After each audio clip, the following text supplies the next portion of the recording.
Flavors and Knowledge is a bilingual podcast focusing on gastronomic education in relation to a healthy lifestyle through food first. Our philosophy carries a moral obligation of sharing sensible knowledge to generate social awareness. Podcasts are in English with an accent and Italian.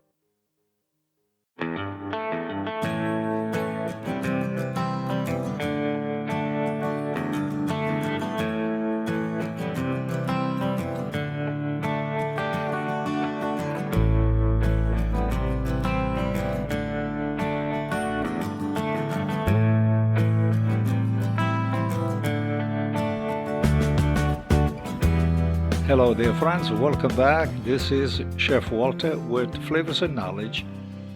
In this episode, I'd like to talk to you about the creation and the history of Baba Au Rum. Among gourmands, the wheat and ricotta pastiera represents the Latin soul of Campania, while sfogliatella evokes its contacts with the Arab world and the humble monasteries. The Baba, however, symbolizes the richness of the Bourbons' Neapolitan ruling courts during the Europe of the 18th century. It is a dessert for all seasons, disconnected from religious holidays such as Christmas and Easter, and ritual occasions such as baptism and weddings. Every moment is the right one to savor a Baba, in a single portion version, in the traditional bouchon shape reminiscing of the cork of a bottle of champagne, tight underneath and domed above, or perhaps sliced when the Baba is giant and with the typical donut shape with the hole in the center. Yet, what all consider today to be typically Neapolitan and Campania, a totem food that more than others has become a gastronomic symbol of the dolce vita in the Vesuvius shadow, was really not born here.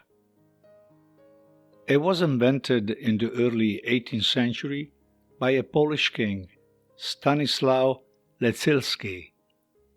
He lived part of his life in exile in the French city of Luneville, where his pastry chef, named Nicolas Storer, tried to alleviate his political pains by continually churning out new creations. As a result, the chef achieved stardom status in the European patisserie and confectionaries. According to legend, one day the Polish king had the idea of dunking a kugelhof, the traditional ball-shaped Central European dessert, in Madeira, a fortified wine produced in Malaga, Spain. Soaked in the sweetened liquid and scented with raisins, the delight conquered the king's palate, who decided to baptize the new dessert with the name of Ali Baba, his favorite character in the tales of the Thousands and One Nights. The version of events reported by Storer's heirs is indeed different. Their ancestor would have invented the dessert who dipped brioche dough in Malaga wine and then filled it with saffron-flavored custard, raisins, and fresh grapes macerated in the same wine. But instead, the king would have come up with the idea, also successful, of calling it in fact Ali Baba. Sometime later, the Baba and Storer arrived at Versailles Palace, follow Lecilski's daughter Maria, who married Louis XV of France in 1725. The brilliant Polish pastry chef received the license to open a patisserie in the center of Paris, more precisely at 52 Rue Montorgueil, where the prestigious sign still stands out today as it did then. The original Baba has many variations, such as chantilly cream, fresh fruit garnished with cherries, or dried apricots soaked in rum. The glorious Baba Au Rum, however, is strictly Neapolitan invention, but perhaps a French version's feathery remake. The dough goes through a triple leavening process, soaked in rum, diluted with a syrup of water and sugar, and for the external, apricot jam lacquering. The coating waterproofs the outside of the cake and allows it to remain moist and soft on the inside for several days. In Naples, the babà becomes airy, passing from the severe original richness to the delicious lightness which is typical of the Neapolitan temperament. Anselm Brillat Savarin, the author of Taste Physiology, implemented corrective measures to the sweets and developed a new version of Stourer's workhorse. This happened in the 19th century, removing the dough's raisins and adding fresh butter to the mix. Also, he devised the new donut shape, which center was filled with cream and fruit soaked in syrup. In Campania pastry shops, this version is still prevalent, and it is called Babou Savarin. It has a yellow cream and black cherries, even if combined with cream and wild strawberries for some years. If the babà is born in Paris, it is inevitably reborn in the city of the Gulf. The rebirth is decisive for a dessert's history that owes its fame above all to the Neapolitan version.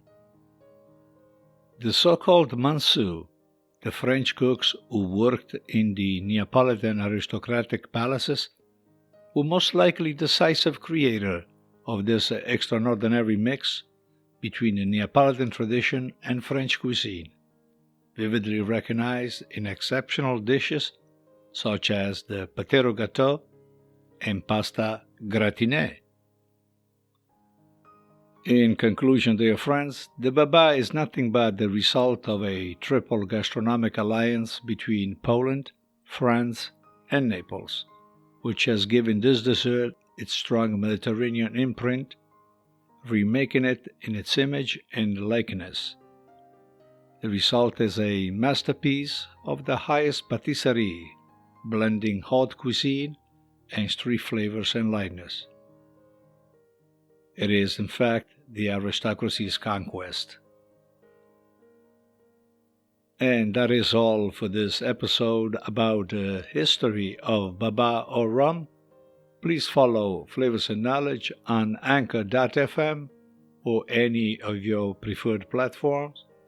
And if you have a chance, jump in on YouTube, where we offer several different videocasts, always about food, health, history, and much more.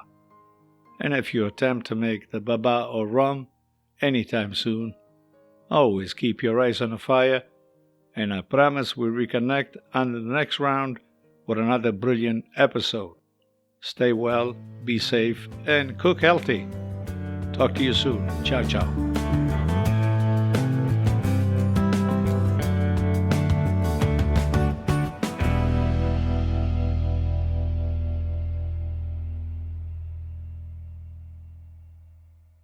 Flavors and Knowledge is brought to you by Chef Walter's Cooking School in Cranston, Rhode Island.